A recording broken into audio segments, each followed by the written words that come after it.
I'm in the studio with a very attractive young lady. How's that for an intro? That's lovely. Thank you. Camellia Peterson, how you doing? You are with Americans for Prosperity. Now, would you call that a political organization, or what exactly is that? I would call it a political organization because everything we do has to work with government, mostly getting government out of the way. So would I be safe to say you're more Republican leaning or Democratic leaning? Where do you fit in that? We are nonpartisan and nonprofit, but even though we're nonpartisan, I would say that, just by virtue of the principles that are kind of in our wheelhouse of things that we work on and the principles that we adhere to, that Republicans are the ones who fall in line with that most of the time. Although there are some crossover issues, and our motto is we work with everyone to do good, so we work with Democrats a lot too. The term AFP, Americans for Prosperity, correct? Yes. Okay, are you familiar with what they call prosperity churches? Do you know about this? I am, yes. Okay, so the reason I ask is that when you're saying, when the word prosperity comes in, some people go, you just want people to make money. Isn't that what you do? We do want people to make money. We want everyday Joes to make money. We want them to make more money. And that can happen, when the government gets out of your way and stops making it, more difficult for you to make money in your small businesses and stops taking your money by taking more of your hard-earned money through taxes. So yes, we definitely want people to make more money. So is there libertarian leanings as well as where you're at?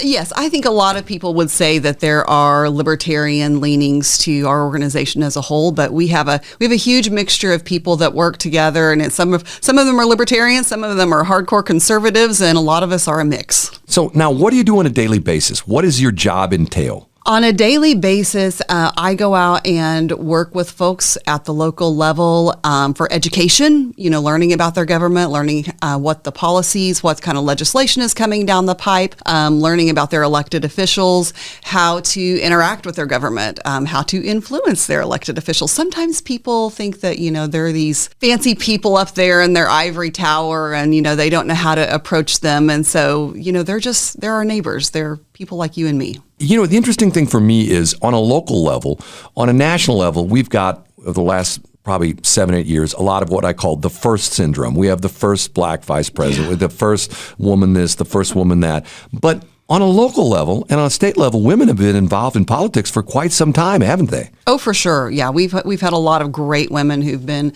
involved in politics. Mary Elizabeth Coleman is a good example of that. She's over in Jefferson County area, and she's been in the House for several years and was just elected to the Senate. We have lots of women that have been elected to the Senate in this last cycle. Now, what's your background? How did you get into this? Do you have college? Can I be nosy, that kind of stuff?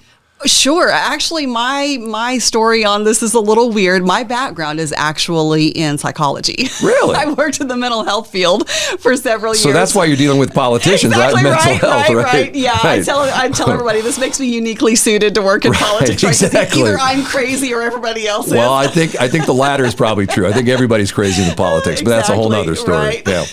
But no, I just, something kind of got me hooked a few years ago, and I did immersion therapy in Missouri politics and did a deep dive, but I really found I was looking for my space, and really what pulled me into it is that I liked working with people. Really? It's the relationships is really what it's about for me. And when I talked to people, there was a ton of frustration with, things just not going well for people. Your gas prices are going up, your food prices are going up, you're electing these politicians, and they're going to supposedly serve the people, and then they end up not doing what you thought they were going to do or what they told you they were going to do, and you don't know what to do about that. Or my complaint is, and don't take this, and this is not a shot at Josh Hawley, but when Josh Hawley got elected to Attorney General, one of his things was, I'm not using this job as a stepping stone to another position, and 2 months later, he's running for Senate. We can take shots at Josh Hawley. That's okay. But you know what I'm saying?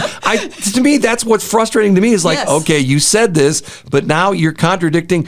How do I believe anything you say? You know what I mean? You're right. The whole ladder climbing thing. Right. And that's what we watch. And that's why, that's the nature of politics, so to speak. And it's an anomaly when it is done differently. For example, someone like Ben Brown, who, kind of got escalated to fame through resisting the lockdowns with his restaurant in St. Louis County. He's an anomaly for somebody to go straight to the state Senate, from just being a guy who's fighting for his restaurant and fighting for the people of St. Louis County, you know, that's the anomaly. But usually people kind of work their way up the political ladder through They local start out positions. like as a Yep. city alderman or Yep. something like that. And that's why, you know, people don't like to pay attention to the local politics, but it's really important that they do because that's where they start. Well, see, what I find interesting was a lot of these people are very accessible until you get up the food chain where you're dealing with sometimes the state senators, and especially when you get into the federal government, the reps, the senators, almost inaccessible. It depends on the representative, depends on the legislator. Some of them are more accessible than others. I know a lot of them who make a conscious effort to attend a lot of these local level grassroots groups meetings, whether it's, you know, conservative groups or Republican clubs, whatever it is. They really make an effort to get out there and attend those kind of meetings and be accessible to people. Or if you call their office and you want to, you know, get in touch with them in that way, some of them are a whole lot better than others about responding to you. And so that's something that's important to pay attention to, because if you're trying to, you know, get in touch with your legislator and they're not being responsive, you need to take that into consideration when you go back to the polling booth. So backtracking a middle, you mentioned, or backtracking just a little, you mentioned that you were psychology, so you have a psychology degree? Yes, yeah. My degree is in psychology. Really? From where? Can I be nosy? Well, it's MSU now, so Springfield, yeah. I got you, yeah. Yeah.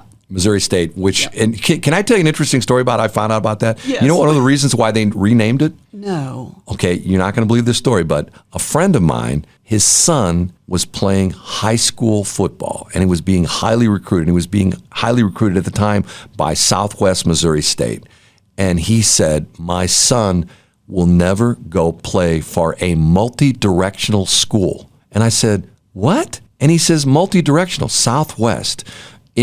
In college sports, if you have like Northwest, Southeast, that is considered to be like the minor colleges, and you don't go to school there. Really? You go to the big colleges like Mizzou or like Alabama. You don't go to Southwestern Tennessee State. You go to Tennessee.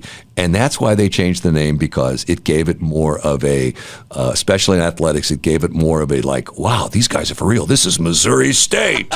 You know, So is a unidirectional university even worse? Because I did my first half at Missouri Southern State. It used to be MSSC, now it's MSSU, but no, it's see, just on, Southern. on the pecking order, that's better. So in other words, if it was Okay. if you're like Southern Missouri, which we had, that would be okay. But Southwest, okay. see, that's the multi-directional thing. In other words, South would be okay, you know, North would be okay, East or West, but not Southwest, because that's multi-directional. Alrighty then. If people want to get a hold of you and find out more about what you do, or I mean, do you help people like dealing with politicians or stuff like that? Or is that something you can do? all the time. Anybody is always welcome to contact me. In fact, I'll just give you my phone number because that's Wow. probably the best way to reach me. You're a brave woman. I do that on the air too. I will talk to anyone. So Even me? Even you. You are welcome to call my number. So my number, of course, my name is Camellia. Call me or text me anytime. My number is 417-726-9475. And spell your first name, I think, or spell both names, because we talked about the fact that there's another Peterson who you know who spells the name Yes. different. So spell both names in Right, case so- people want to search you. So Camellia is Camellia, and it's Peterson, Peterson. So you're an S-O-N, not an E-N. I'm an SON, yeah. And Got it. probably my most common social place that you can find me on the web is on Twitter. And actually, my handle there is Rare Camellia, R-A-R-E, and then Camellia. Got it. Thanks for coming in today. Appreciate it. Thank you. Pleasure.